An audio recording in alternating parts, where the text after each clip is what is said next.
Welcome to ZBook Successful Authors Podcast. And today I have with me an amazing author. Never mentioned that he's working with James Patterson. Alone, he's a success. 16,000 reviews on one of his book alone with a 4.5 star average rating. Welcome to the podcast, J.D.Barker. Thanks for having me. I appreciate it. And I still remember when that book had like 15 reviews. So it's crazy how that happens. Yeah, because, the first thing people say is, oh, wow, he works with James Patterson. But wait a minute, you got a bunch of solo books, and they actually have more reviews than your co-authored books with James Patterson. And I give him a hard time. We have a lot of fun working together. But I get equal billing with him on the cover, which is awesome. I don't think he's got any other authors he does that with other than Bill Clinton and Dolly Parton. And there's a few countries where I actually outsell them. So like in Spanish, I actually outsell them and they put my name first. So I send him a box of those every year for Christmas just to work the guy a little bit. Awesome. Yeah. Nice. How old is he now, by the way? 78, 79, something like that. I mean, he honestly feels like he's going on 30. Like when I talk to him, he's got more energy than I do. I've got no idea where he gets it from. That's awesome. That's awesome. Yeah. Right on. No, it makes me wish I'm hoping I'm at that same level when I get to his age. Well, you will be. Just say you're 36-year-old. That's what I always say. I'm 36. Always. So back to your new prequel, which is actually an addition to your current series, the very successful the Four Monkeys, right? Yeah, I wrote a book. It's been almost 10 years now, called The Fourth Monkey. And originally it was going to be a standalone title. It's a serial killer novel. I always wanted to write one, but I wanted to kind of flip the genre on its head a little bit. So in my book, the serial killer has been operating in Chicago for 5 years. Everybody knows who he is. He's all over the news. Every time he kidnaps a victim, he chops off their ear and he mails it to their family in a little white box tied with a black string. So at the very beginning of The Fourth Monkey, I've got somebody who's walking across the street in Chicago, getting ready to mail a little white box tied with a black string, and he gets hit by a city bus and killed. So the police show up and they realize, okay, their serial killer is dead. They know that he's got another victim because he was about to mail this box, but he's got no ID on him. They've got no idea who he is or who his victim is. And that's where the ticking clock comes into play. I had a lot of fun writing this book, but in order to, I had to make sure the serial killer was still part of the story. He's dead, so I couldn't have like point of views or anything. So I ended up creating diary entries where we flash back to his childhood and the things that basically turned him into a serial killer. We ended up doing a trilogy of that. There's Fourth Monkey, then The Fifth to Die, then Sixth Wicked Child, basically 4, 5, and 6. And those have been out there for almost 10 years, and they're still hitting bestseller lists all around the world. And every time I run into fans and they talk about it, they want more on the backstory for the killer. They want those diary entries, but they wanted an expanded version of it. So during COVID, I was locked in my house like everybody else. I figured, well, I'm going to try to write 3 prequels. I didn't tell anybody I was doing it. So I sat down, I wrote basically 3 books that take place at, the beginning of our serial killer's life, that really show you what turned him into the killer that he becomes later. And originally I was going to try to release them all on the same day, which I would have been able to pull off here in the States. I've got a deal with Simon & Schuster where I've got my own publishing imprint there. But when we started talking to my foreign publishers about it, they just pushed back. They couldn't release 3 books all on the same day. So the first one is coming out in September, the next one about 3 to 6 months after that, and the next one right after that. So you're doing rapid release, but with a publisher. Yeah, I'm kind of the black sheep, I guess, of the publishing industry. I don't do anything the way you're supposed to. My very first book, I self-published it, but I sold a lot of copies. That put me on the radar of the traditional guys, and I ended up getting a great deal for Fourth Monkey. And I did a few books after that with the traditional publishers. I wrote a prequel to Dracula for Bram Stoker's family. I've got books with Putnam, with Random House, with HarperCollins. But because I got a taste of being an indie author, the freedom of that, I've kind of longed for that a little bit. And honestly, the economics are better As an indie author, you make about 70 cents on the dollar. And in the traditional world, you might get 15 to 20 cents on the dollar. They'll give you a big advance check at the beginning, which is nice, but you've got to pay all that money back, and you're paying it back in those small little increments. So when you start doing the math over, like 4, 5, 10 years and figure out where these books are going and how much they're generating, in most cases, you're better off being an indie author and putting it out yourself. So I think I was about 4 or 5 books in, and I called my agent. I had written a book called A Caller's Game, and she was getting ready to shop it. And I said, you know what? I'm going to publish this myself in English through my own press. You can go ahead and sell to the foreign publishers. And I'm in about 150 different countries, like 24, 25 languages right now. So she ran off and did that. I published in English, and it was kind of a hybrid approach. And I liked that because it gave me the benefits of being an indie, but I also had the traditional publishers behind me in foreign countries, so I didn't have to deal with translations. But I still kept running into the same problem. As an indie author, I couldn't get into the big box stores, like Walmart and Target and Costco, grocery stores, convenience stores, things like that. And I really wanted to. And a couple of years ago, I had a book coming out called Behind a Closed Door, gave it to my agent. We immediately got a film deal on it. And he was getting ready to shop it to the publishers. And it looked like it was going to go to auction. And I got a phone call from a friend of mine that worked at HarperCollins. And she said, listen, we're about to offer on your book.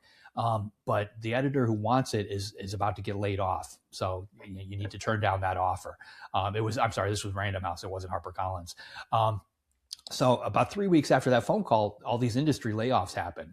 Random House laid off a bunch of people, HarperCollins, all the big guys laid off a ton of people, including that editor.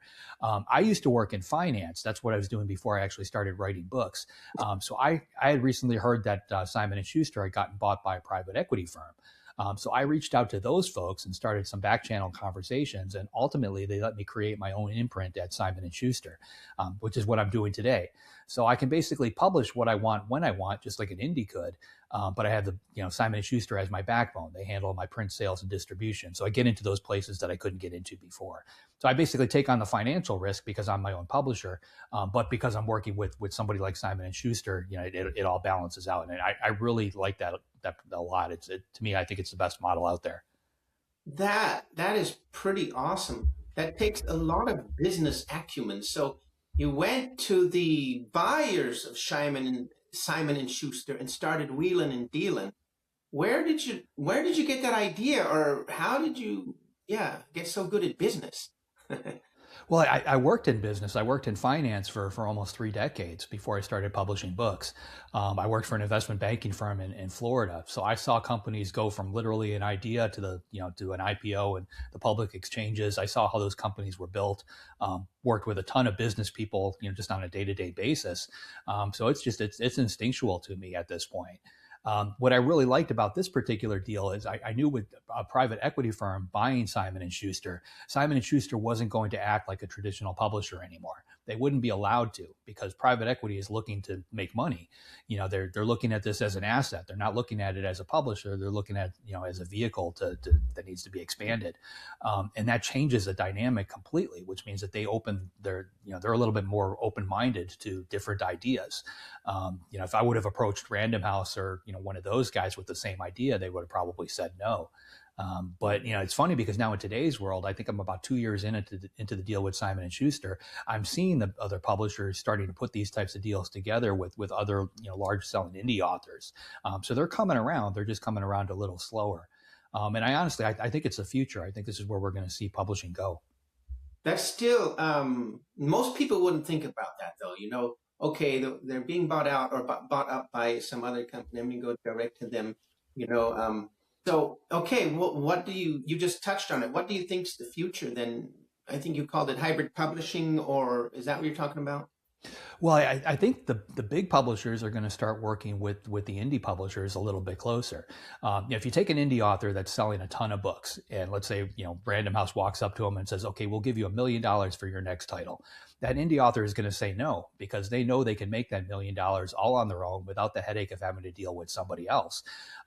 But if they approach it in a different way, if they approach it as a partnership, which is what I've got with Simon & Schuster, now all of a sudden it's a business relationship. You're doing what you want to do. They're doing what they want, what they can do. You're taking advantage of the parts that they have. They're taking advantage of the things that you're capable of bringing to the table. And it becomes a very different dynamic. You're not an employee anymore. You're a partner. And I think that's where the real difference is. So I think you're going to see, the big publishers really scouring those indie bestseller lists, figuring out who's doing really well. And they're going to go to them and say, well, you're doing great, but we can get you into these places that you can't get to on your own. We can print your hardcovers for X dollars. You're currently paying this. We can do this. You can't do it. Like they have certain things they can do that we still can't do, and that's their leverage. But that's why it works. What would you suggest or recommend to somebody that is maybe right in front of one of these deals? Because one of the things is you have when you get into a deal like this with the publisher, then they own your IP. So there's things you can do, like saying, okay, if you don't make so much money per month or per year, then I get my book back. Or does that sound reasonable? Well, in my case, they don't own my IP. I'm the publisher. They're basically just a distribution arm. So I don't run into that particular situation. I think every author's got to like really scour their contract very closely and look for little things like that and be very careful. Yeah. There's a lot of things to watch out for. Well, that's what do you call it? That's like the standard publishing nightmare. Okay, you finally got a publishing deal with the big publisher or a little publisher. Oh, I can't publish my own book now. They're publishing it on their schedule a year after I want to, and it's a trade-off though. I mean, if you're going to sign that deal, like, I always tell people that I think they should go the traditional route at least once. I think it's important to see how that machine works, how your book gets out there, the various steps. So you have that knowledge base behind you, if you decide you want to go the indie route. But at the same time, you've got to, decide, like, is this really worthwhile to me? A lot of people that I've seen friends sign a publishing contract just mainly because they want to be able to say they have a publisher. It's a small advance, they're not going to get anything done for them, but like they want to be able to say they have a publisher. And that to me is not a valid reason. You should, if you're going to sign with somebody else, if you're going to sign any kind of business relationship, they have to bring something to the table that makes it all worthwhile. So is it a big advance check? Are they bringing distribution that you can't do? Are they going to do marketing that you can't do? They have to do something that you can't do on your own. Otherwise, I think you just need to roll up your sleeves and get it done. Yeah. And when should an indie author even think about this? I mean, they have to be good, first of all, and selling a lot of books on Amazon to get noticed. So at what point should they go, to the publisher? Because I don't think you should just wait till the publisher comes to you. No, I mean, I think they should approach them. I think writing the good book is key. What I see happen a lot of times is an author will write a book, they query a bunch of agents, they get a ton of rejections, and then at some point they say, well, I'm just going to put it up on Amazon myself. But nothing's changed. What they really need to do is take a step back, figure out why all these people rejected that book. A lot of times it's something that can be fixed, and a lot of agents will tell you what's wrong. So you need to tweak that book and you need to get it perfect. So I don't think you should make the decision to go indie unless it's a book that's good enough to come out through Random House and you personally choose not to let that happen. You decide you want to take it down a different route. Because what ends up happening, if you put that book out with those problems in there, your friends and family are going to read it. You're going to get 10, 25-star reviews from people and then all of a sudden the real readers are going to find you and they're going to tear it apart. They're going to say, this is wrong, that's wrong, grammar, punctuation, formatting, whatever it is. They're going to find it. And then all of a sudden you've got a book out there. It's ranked at 1.5 million in the Amazon store. It's sitting at 2.5 stars. And that becomes who you are. That becomes your legacy. So if you decide to write another book and you take that second book to agents, they're not even going to bother with it because the first thing they're going to do is Google you. They're going to see that you've got a book out there that didn't do well. And to them, that's who you are. That's your track record. So you want to make sure that track record is spotless. In today's world, unfortunately, there are a lot of books getting published. If you go back a couple of years, it was maybe 1 million titles a year. I was just told there's going to be 4 million books published in 2026. A lot of those are AI. Less than 1 million of them are traditionally published. The rest is all indie published. And out of that particular pool, a lot of it is AI titles, which is unfortunate, but that's your competition. You've got your one book versus the 4 million that are coming out. You need to stand out in that crowd. And the only way to stand out is to write a 5-star read. You need a book that people are going to talk about. They need to read it and tell 5 of their friends that that they have to read it. I think in the book world, the readers are still very adamant about it being real and not AI. I don't know how long that'll last, because Amazon already allows it, but you have to, tick the box when you publish that Right. you've used AI, and then I think you even have to say how much. But I myself, I don't want to read an AI book. However, being an author and doing business with a lot of people, I've seen AI books, and they're getting good. They're getting good to where it's really hard to tell now if they're AI. I mean, from my standpoint, I just wrote an article for Forbes where I talk about the whole AI thing. And me personally, I like to write. So like I was writing before people were paying me to do it. I will keep writing after people stop paying me. I enjoy that particular experience. So I'm not going to hand that off to an AI because that's the part that I like. What I will hand off to an AI is the marketing, the advertising, creating copy for my Facebook ads, Oh, yeah. creating a synopsis of a book if I need to do that. Yeah. There are tasks that AI could do, and it's fantastic at it, that don't infringe on the actual creative aspect. From the creative side, I mean, to me, if I talk to an AI, it's almost like talking to an encyclopedia. It's never going to be able to tell me something that it hasn't already been told. It's not capable of an original thought. I write thrillers, and when you write a thriller, 1+1 needs to equal 5. That's never going to happen in an AI world. I need to convince the reader that 1+1 equals 5. That's not something an AI can do. But at some point, I think an AI is going to have a creative thought. It is going to get good enough to write a book. It's going to get good enough to write a great book. But I think as authors, we need to double down on 2 things. We need to double down on our brand, which is our name, our brand recognition, and our voice, because that's not something that AI can duplicate. It can try, but it's never going to be able to speak like you. To give you an example, if you took Stephen King, we take every book Stephen King has ever written and we feed them to an AI and tell the AI to write a Stephen King book. It's not going to be able to do it because it doesn't need his books. What it actually needs is every experience that Stephen King has had, every memory that he's made, everything that he's forgotten. Like all these things that make up the person are what actually allow him to write those books. That's not something you can teach an AI. But I think doubling down on your voice, doubling down on brand, you can stay ahead of that.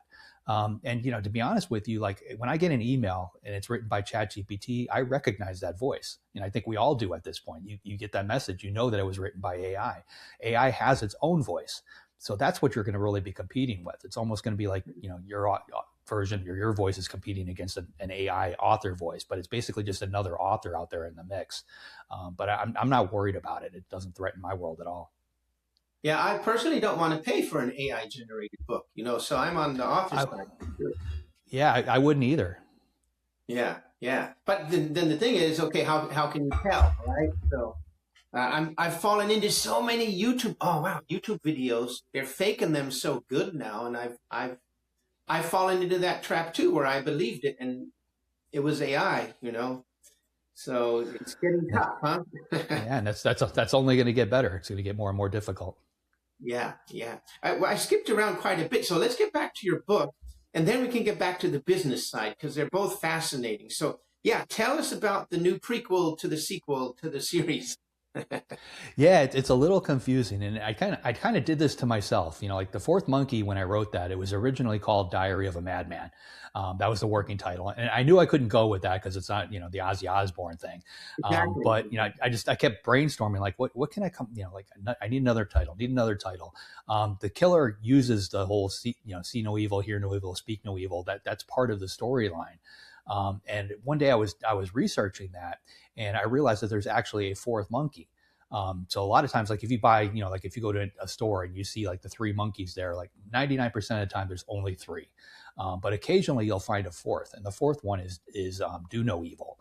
But it's rarely included. So from a collector's standpoint, collectors try to find all 4 monkeys. But I started going down this rabbit hole of the fourth monkey, and I was like, that's the title for the book. And like I mentioned at the beginning of our conversation, it was originally going to be a standalone. And I sent that into my agent, but we got a film option almost immediately, and the book was going to auction. She asked me if I had an idea for a follow-up. So I quickly scribbled out an idea to keep the storyline going, and that turned into 2 other books.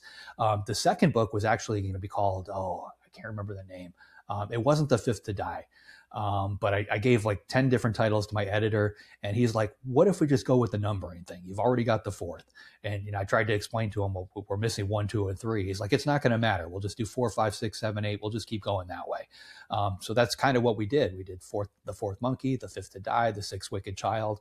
And in my mind, I wrapped up that trilogy. That was it. I told the full story. But like I said earlier, just as fans encounter this book and they talk to me, like they really want that backstory on the serial killer. I was only able to give them glimpses of his particular story, because of the way that I wrote the books. So during COVID, I just sat down and just decided, well, what will happen if I try to write this out? I'll do 3 books. I'm going to write it in first person from his point of view, basically follow the same thing I did for these diary entries and see if it works. If it doesn't work, then I'll scrap it. Nobody knows I'm doing it. So it's not going to matter. But I had so much fun writing them. And because I wrote 3 books at the same time, I was able to really fine tune them. Like I didn't have, because with like Fourth Monkey was out when I was writing the second one. So I couldn't change anything in Fourth Monkey anymore to deal with the next book. It was carved in stone. I couldn't alter it. But with these, I could go back and I could make changes to the first one if I needed something to flow for the third one. So I was able to completely fine tune this entire story between 3 books. And I'm very happy with it. Awesome. So, wow, let's unpack that a bit. How did you feel about writing in the first person? Because I think most of your books are in third person. But then, how do you write 3 books at the same time? What's your process?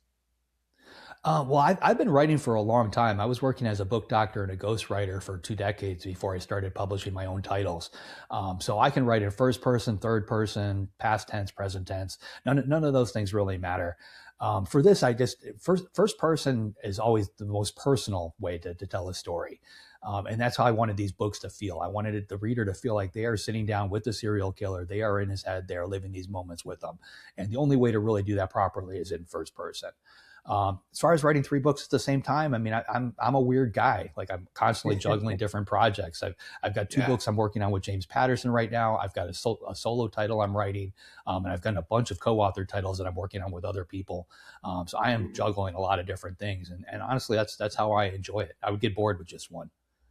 Okay, before we get onto that, because I love the business end too, but can you tell us the story of the first Scarlet Door without too many, spoilers or something? Yeah, I don't want to give away anything, but we've got the killer from my first trilogy. We leave him at the end of Sixth Wicked Child in a particular place. And he's surrounded by some friends and things like that. And I basically expand on that because it leaves it just so wide open. There's a good 15, 20 years that pass between that moment and the beginning of the Fourth Monkey that we don't actually account for. So with First Scarlet Door, I literally pick up with the very first sentence right at the end of where Sixth Wicked Child leaves off with those characters. And then I just follow it. And the very last book in this new trilogy basically stops right at the beginning of the Fourth Monkey. So we account for those 15 years that are missing. The tricky part for me as a writer is I needed to make sure that the reading order worked. Because a lot of people are going to read 4, 5, and 6 and go back and read 1, 2, and 3. Other people are going to read 1, 2, 3, 4, 5, 6. And I need to make sure that it works on both levels and is still twisty no matter what. And that was the hardest part out of all of it, because I didn't want to lose the twist that I had in the original trilogy, but I needed to take all of them and kind of flip them on their head again to give that reader that experience. And that was a very difficult thing to do, but I think I pulled it off. Your genre has to have twists, right? Oh yeah. Unfortunately, that's what we're known for, and me in particular. And a technical question: do you use are you one of those Heroes Journeys fans, or some kind of template, or Truby's 22? This goes back to maybe to the beginning when you started to write or something. Yeah, so I've never had any formal training in writing. I just read a lot. I grew up without a TV in the house, and we were hitting the library from like my earliest memories. So the structure of a good story is just embedded in my brain. So when I'm writing a book, I just know that the twist needs to happen here, this needs to happen here, climax needs to start here. If I write past that point, I feel like I'm almost like I'm on a road trip and I missed my turn and I have to throw the car in reverse and go back. Like I intrinsically know where those places in the book are. I can tell you, if you take like any one of my books, you can throw them into like that those structures, and you're going to see them. There's a 3-act structure going on. It's all there, but I was never actually trained to do it other than I read, so many good books that follow that structure. Like my brain just feels that that's the way it has to go. Some people say my favorite one is from the 7th book from Lee Child, The Persuader. And a lot of people said they learned to write from that book, But you have a favorite author? A lot of the people that I read as a kid, I mean, I started off with Mark Twain. Charles Dickens is probably my all-time favorite. I've read every Stephen King book, Lee Child books. I read a lot of Patterson, particularly when I work with them. I read a lot of the bestsellers that are out there, but I also try to bounce around in genres too.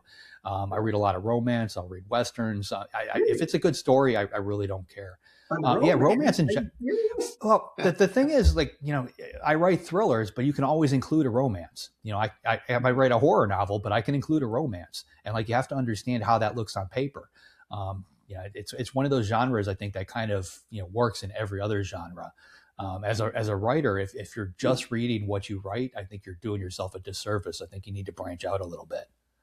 Yeah, but you're self-taught. That's amazing. That's pretty cool. And it's funny because I don't understand necessarily why the books work the way that they do or why people like them as much as they do. I'm afraid of getting any formal training because I don't want to screw up whatever is working. I've had offers to get an MFA and things like that, and I'm worried that if I go in and I do that, it might change the way that I write, and all of a sudden these things that are working aren't going to work anymore. So I don't know that it's necessary. I think, looking back on it, the co-authors and people that I've worked with over time, I think there's what I call a storyteller gene. I think some people are just very good at telling a story. If you're sitting around a campfire, you've got 5 or 6 people there, everybody taking turns, all of a sudden you're going to land on that one person who just captivates everybody from start to finish. They've got that storytelling gene. I don't think that's something you can teach. I think people are born with that. You can teach anybody grammar and punctuation and the rules of writing, but how to actually tell a good story, I think, is something that we're just born with. You bring up a good point, because I think there's a counter gene to that, the put them asleep gene, the people that can't tell a story. There's that too. Sleep once they open their mouth, Yeah. Wow. Okay. So, co-authoring. How did you, maybe before we do that, the big question is, how did you get to be co-author with James Patterson? Oh, so when Fourth Monkey was coming out, it was with HMH, which is part of HarperCollins now.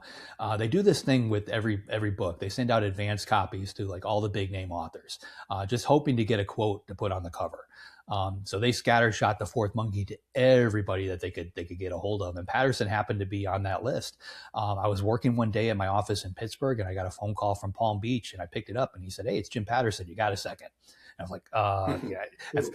At first I thought it was one of my buddies just pranking me. I didn't think it was for real. But then he started talking and going into his thoughts on the book. I realized it was really him. And we had a great conversation. I told him I was going to be in Florida in a couple of months. So we made plans to get together for lunch.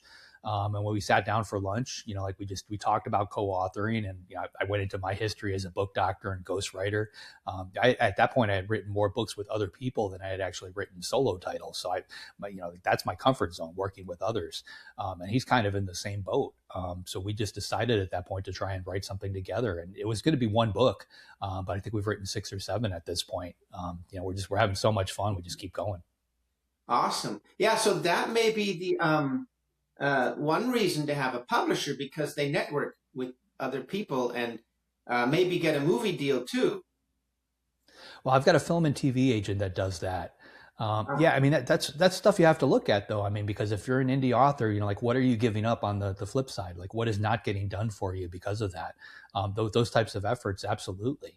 I've got a lot of film and TV stuff going on, but it wouldn't have happened without my film and TV agent. So you have to, partner up with the right people. It's a business. I'm selling widgets. So I bring, I expand my business model to include the people that I need in order to make the entire thing, grow and get bigger and bigger. So tell us about the ghostwriting and all that. But you were working in finance before and ghostwriting on the side? Yeah, so I'll give you the short version of all that. So I always loved to write, and my mom encouraged it. My parents encouraged it, but they always added this caveat. They said, writing is a great hobby, but you can't make a living at it. You have to get a real job. So I believed my parents. yeah, I got to get that real job. So I went off to college. I got a degree in finance, thinking that I'm going to work behind a desk because that's what you're supposed to do. While I was in college, I worked for a division of BMG Distribution, which is RCA Records. And I was essentially a glorified babysitter that they had in South Florida. So when they had a recording artist come into town, I'd have to pick that person up at the airport, get them to their hotel, get them to the radio stations for their interviews, get them to their concert. If you ever saw that movie, Get Them to the Greek, that was essentially my life. But I was doing that while I was in school, and I realized, college is expensive, and I've got some very famous people trapped in a car with me, sometimes for a week at a time. So I started to interview those people, and then I turned those interviews over to magazines like Teen People and 17 Magazine and Tiger Beat. So I started selling those. And when you work for anybody at a newspaper or magazine, you quickly realize they've all got a novel at some stage of development in a desk drawer somewhere. They've been working on it for the last 10 years. It's 400,000 words long. It's almost done. I was the guy that they started showing those to. I was very good with grammar and punctuation and developmental edits. So they just started handing those off to me, and I would tear them apart. I would tell them what they needed to fix. Sometimes I would help them rewrite it. But then those books started getting published, and word of that spread. And I was doing all this while I was in school. And then after I graduated, I was working in finance during the daytime and coming home at night and doing this stuff because this was fun to me. And I did that for 23 years.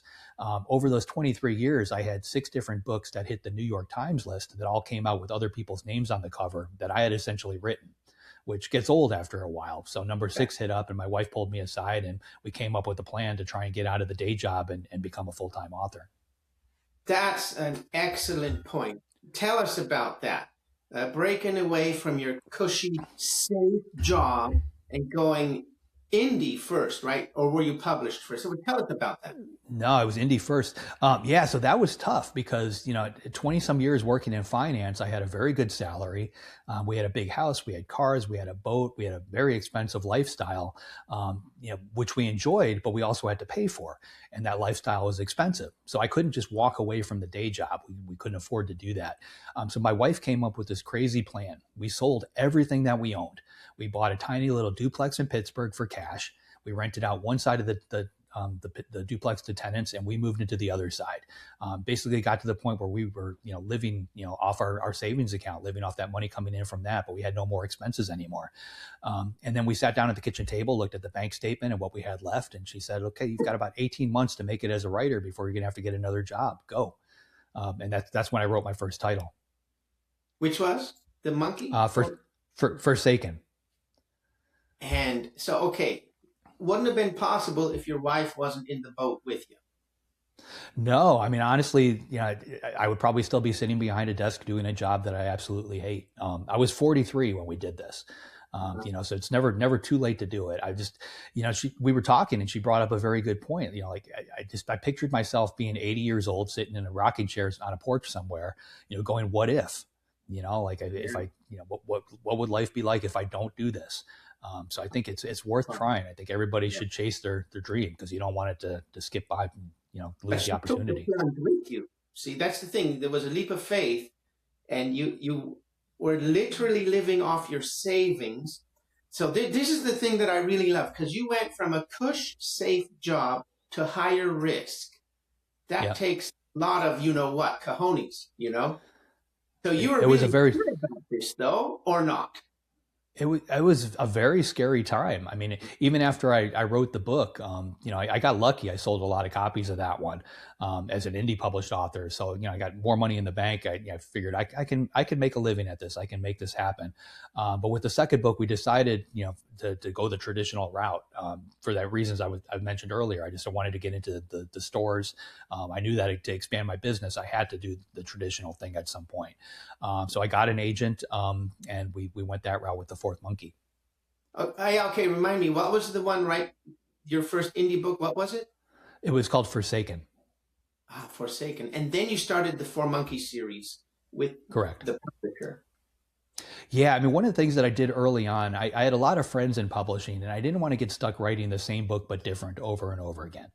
You brought up Lee Child. He's a great example of this because his real name's not Lee Child. If you go to his Wikipedia page, you can see what his real name is. But he was basically writing books under different names. And all of a sudden, these Reacher books took off. So before you know it, every year he's got to write a brand new Reacher book. And I think he did like 20 some of them before he decided to retire and step away. But I didn't want to do that. I didn't want to have to write that same book over and over. So I purposely came out of the gate and I wrote a horror novel first. Then I wrote a thriller. Then I wrote the prequel to Dracula for Bram Stoker's family, so right back into the horror camp. Then I wrote another thriller. How did you get that? How did you just? I've captured lightning in a bottle a couple of times at this point. Yeah. So Forsaken, it was nominated for Best Debut Novel by the Horror Writers Association. So I went to the award ceremony and to the conference. That particular year, Dacre Stoker was there, who is Bram's great-grandnephew.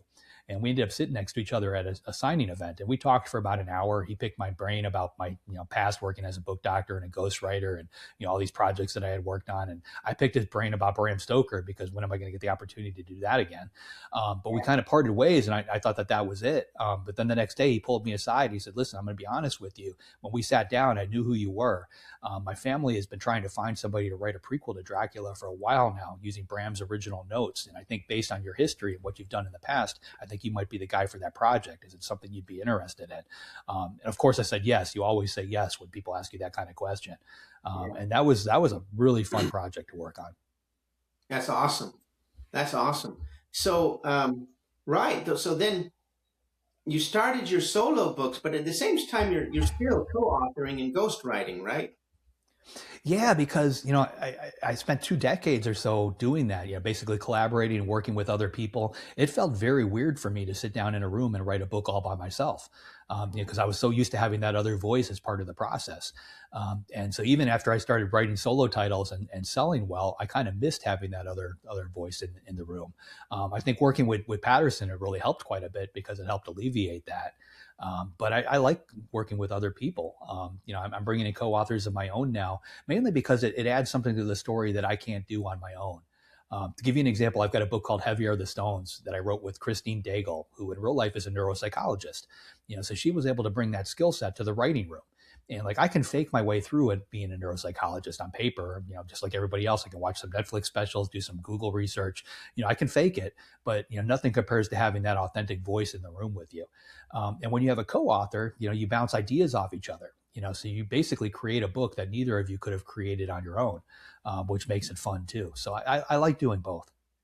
But you prefer the co-authoring. So illuminate us how that works.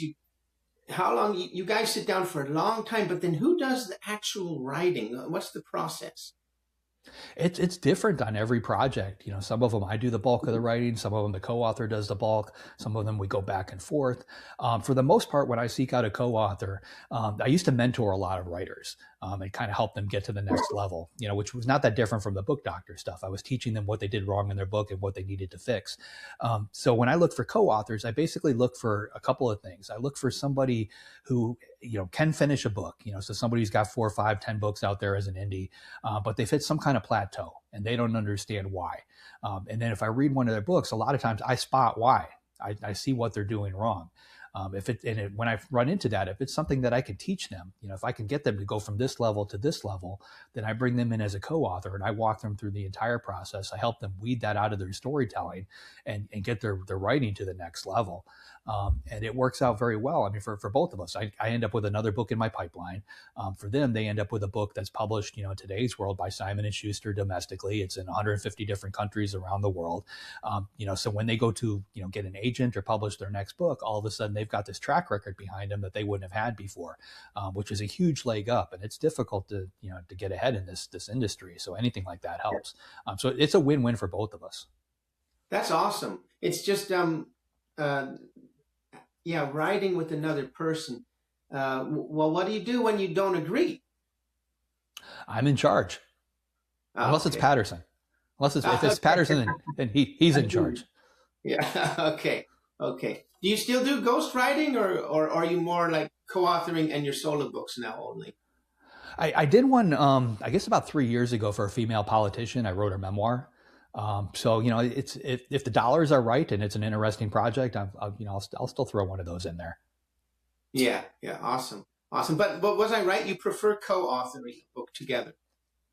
Yeah, I mean, I think I enjoyed that more. I do like writing the solo titles. I mean, I'm bouncing back and forth and doing all of it. I think that's what I actually enjoy is being able to keep, the diversity of all these different things going on at the same time. I think I would get very bored if I just sat down and just wrote book after book after book, even if, the ideas, like, I mean, right now, like I write in, multiple genres, but they all kind of tie together. My audience follows me, which is great. That helps keep it interesting too. But like I need to change it up constantly in order to keep the muse going. That is prolific. Are you writing with the same pen name in multiple genres? It's all under J.D.Barker. I don't use pen names or anything else. So that's one of those things where they say, "Oh, you can't do that. You got to choose a niche." No, they're wrong. But you got to be willing to push back. Like I had mentioned at the beginning that I wrote a horror novel, then I wrote a thriller. I bounced back and forth. Everybody hated that. My agents hated it. The editors hated it because they didn't know what particular box to put me in. But what they've seen over the years is that, when I write a horror novel, my thriller fans will come to the table. And if I write a different type of book, I can basically bring people into the fold. To give you an example, at one point, my editor called me and he said, "Okay, we've got some stats. It looks like your readership is women 45 and over." He's like, "That's who you need to target. So your next book, you need to write for women 45 and over." So I turned in a young adult book because my general thinking at looking at that is I've already got the women 45 and over. I need to get this group over here that's not reading me. So I wrote a book to target that particular group. So I use the books themselves almost like being a literary Pied Piper. I look for some kind of void, a group that's not reading me, and then I write a book to that particular market in order to bring them into the fold. Now you have to be careful with that. So if you read my Wikipedia page, I think it sums it up best, but it calls me a suspense author, and it says, and he may include elements of sci-fi, romance, this or that. But suspense is my common thread. So as long as I keep suspense as the common thread, all the books are similar enough where the readership will follow along. If I didn't do that, if they were completely different, then I don't think it would work.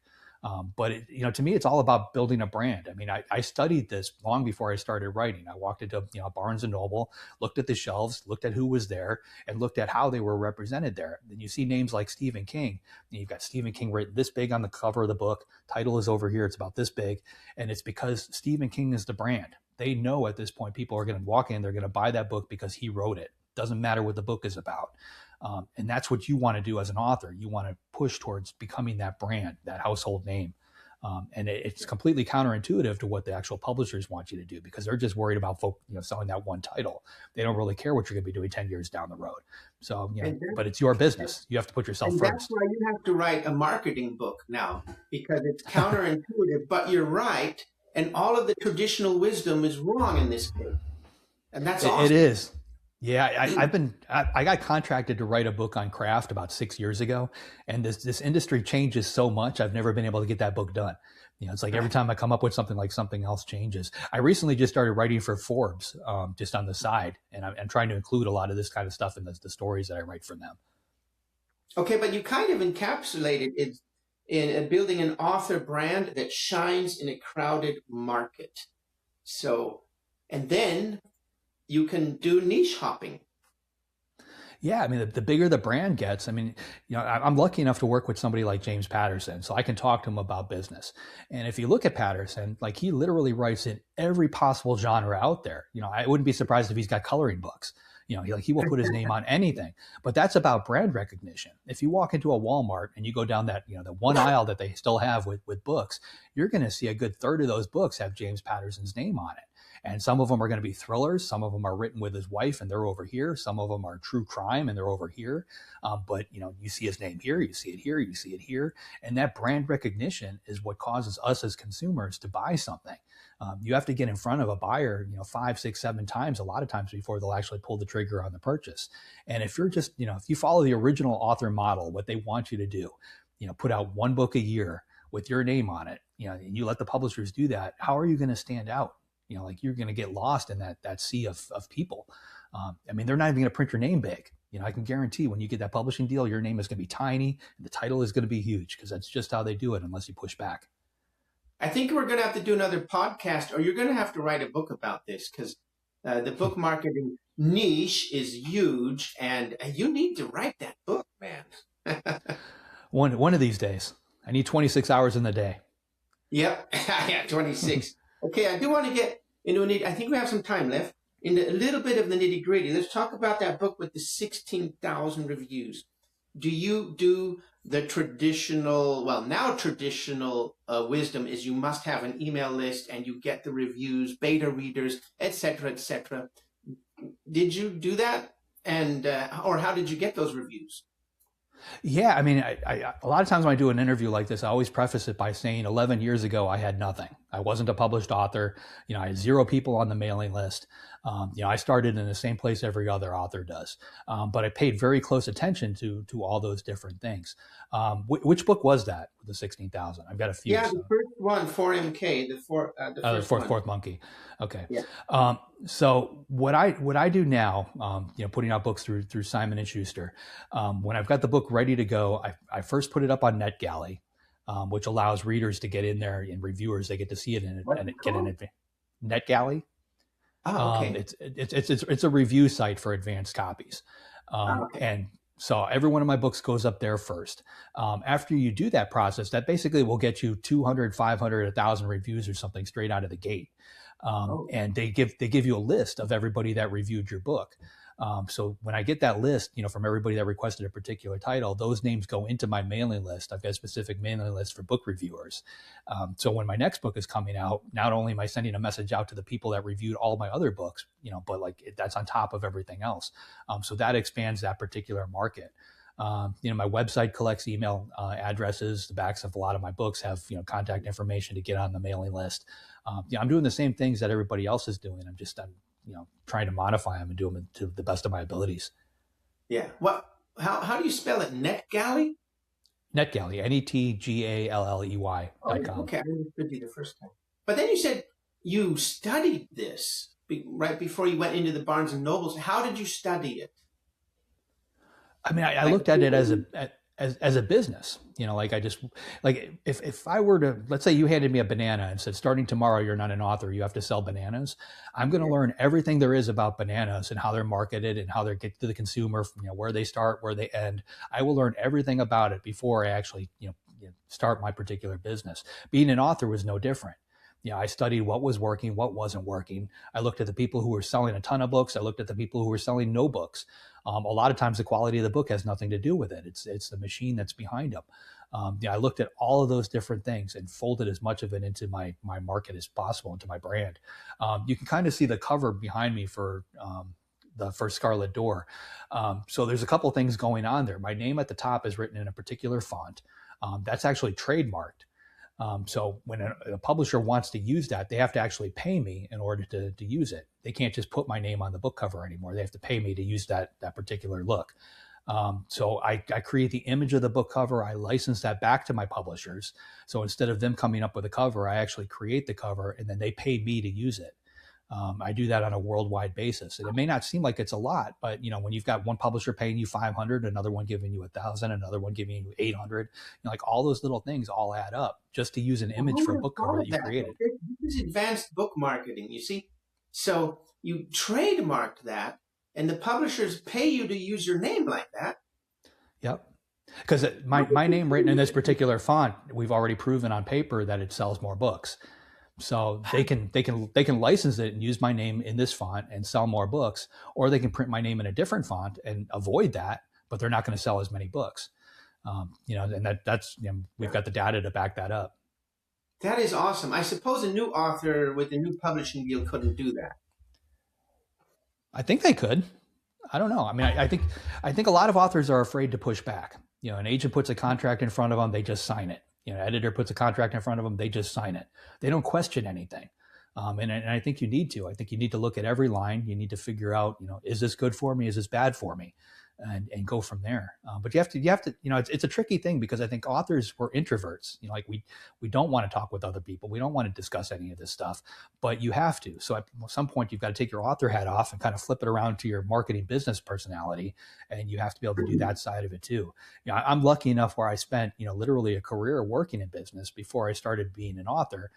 So I was able to incorporate all of that into the process. If I had started writing books in my 20s without that experience behind me, I don't think my books would be hitting as well as they are because I wouldn't have the business savvy behind me, and I wouldn't have the writing practice behind me. I had 2 decades of working for other people, fine tuning the craft. Like all those things happen for a reason.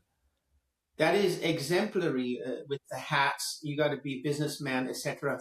I think, man, you got to write that advanced marketing thing because that thing with the title and you're trademarking your name, that I've never heard of that before. That is cool. And I thought this whole time that was like a graphic that you put on the side of the screen, but that's an actual poster behind you, a life-size Yeah, it's actually poster. it's a movie poster.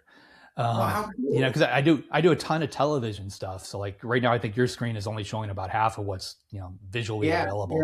yeah, yeah. But yeah, when I do TV, like whatever my current book is behind me right there. That's awesome. Cool. All right. So, do you ask your email list for reviews, or you just go through NetGalley?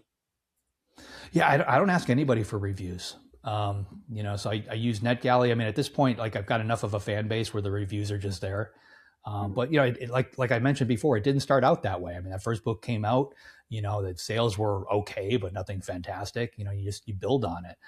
It's almost like a boat in the harbor, and the water is just rising with every title. That's all you can shoot for. Hope that your new book is going to sell more than your last book, and if that's what's happening, then sooner or later, you get to where you want to be. Do you ever do that perma-free thing where you offer a book for free, like a reader magnet or lead magnet? No, I tried that when whole idea came out initially, and my mailing list just completely blew up. I got tons of people on there. But when you look at the actual data, you're going to realize that people that find you because of something free are going to expect more stuff for free. Hmm. So it doesn't work long term. I kind of do the opposite because I've got so many books that are traditionally published. My price points are higher. So like if you take an ebook that's put out there by Penguin Random House, they probably have it at $12 or $14 for that ebook, which means when I indie publish something, I put that ebook at in that same price range. A lot of indie authors, they downplay. They put it at $2.99 or $4.99 or whatever. They're selling themselves short. I think they could be pricing up in that higher tier if they wanted to. Um, Yeah, but yeah, you got to look at all the different things. yeah, yeah, for sure. Well, yeah, like you said, the reader magnets, and well, if you attract freebie hunters, that's what you get. Quick note on the data. What's your most important data? Is it read through or what is it? Ooh, I don't know that I've got one particular data point that I pay attention to more than others. I track my Kindle ranking on a daily basis for every one of my titles, only because it allows me to monitor trends. Like if I increase my Facebook ad spend, I can see it in those Kindle numbers. Because to me, that's real time data. It's coming from Amazon, which is one thing, but like the fact that I can see literally within an hour, how many people are reading how many pages and things like that. I think that's important. And I see it across the board. Like I've noticed that if I advertise like on Facebook, that tends to translate into ebook sales. I do a lot of television advertising that tends to translate into print sales. So I think you have to look at all those different metrics and try to So how many watch for it. platforms are you on, or do you prefer one? I mean, Yeah, paid advertising. I do Facebook, I do Amazon. On the TV side, I use a company called Mountain, which is, you basically create a commercial and they put it on the different things for you, the different channels. And it works very similar to Facebook. I mean, basically tell them, okay, this is what I will bid for, each appearance of that. Here's my daily budget. You plug it all in, you can pick your demographics. What I like about it is I can say, I want to put this book in front of women 45 and over who are watching Criminal Minds. And they can target, my commercial for that particular group. So I've been Yeah. playing with that quite a bit. And they're called Mountain?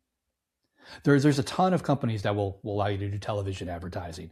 I mean, it's pricey to get into because you have to create a TV spot. That'll cost you anywhere from like $3,000 to $5,000 to create that spot.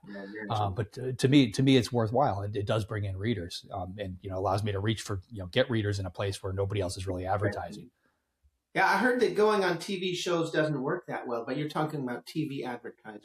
These are just commercials for the books, not me going on TV. I think actually going on television only works if you're doing nonfiction. Ah, interesting. Yeah. So, but you run your own Amazon ads and Facebook ads personally. I do. Yeah, awesome. I use AI now for a little bit of that. I found that because you can export all of your Facebook ad data, you can drop it into the AI, and you can say, what do I need to change in order to improve this? And it'll go through all of that data for you, and it'll spit out an answer. So I've been doing that quite a bit. It saves a little bit of time. Yeah, I've been rekindling my love for Facebook ads very slowly. Right now, I prefer Amazon ads, but do you have a preference? I think I prefer Facebook ads over Amazon. Really? I mean, because in my case, what I found is a lot of people like I was paying for people who were already searching for me. You know, like they were going in there, they were typing J.D.Barker in the search box, and I was paying for that click through, which makes no Hmm. sense. Yeah. So I've really dialed back on the Amazon spend. Interesting. Interesting. I'm actually the opposite, but now I've learned that now you can use the tracking link from Amazon in your Facebook ads. So, are you running? Let's geek out just 1 minute. Are you running directly? I have 2 minutes left before I'm going to have to go. Okay, perfect. So, are you running ads directly to your Amazon page? Because I heard that can hurt the algorithm in Amazon if they don't buy from Facebook. Yeah. Yeah, I mean, my links point directly to the Amazon page, so I've never noticed it hurting in any way. Interesting. Okay. Interesting indeed. I thought you would have somebody doing your ads for you, but you're doing them. Yeah, man, you got to write that advanced marketing book, man. That's your next bestseller. That's one of those things I would love to hand off. I just haven't found the right person to take it over yet. Okay, me and you, man. That's my proposition. All right. But okay, you only got 1 minute left. Where do you want to send people? What about your newest book, right? Yeah, I mean, the easiest place to find me is at jdbarker.com. I'm on all the social media platforms at jdbarker. The next book coming out is The First Scarlet Door. It releases in September. But you can find all my books in pretty much every bookstore. JD, we have to do a follow-up if you don't mind. It's been a pleasure Absolutely. talking to you. You really blew my mind several times already. Awesome. Thank you very much. Oh, thanks for having me. I appreciate it.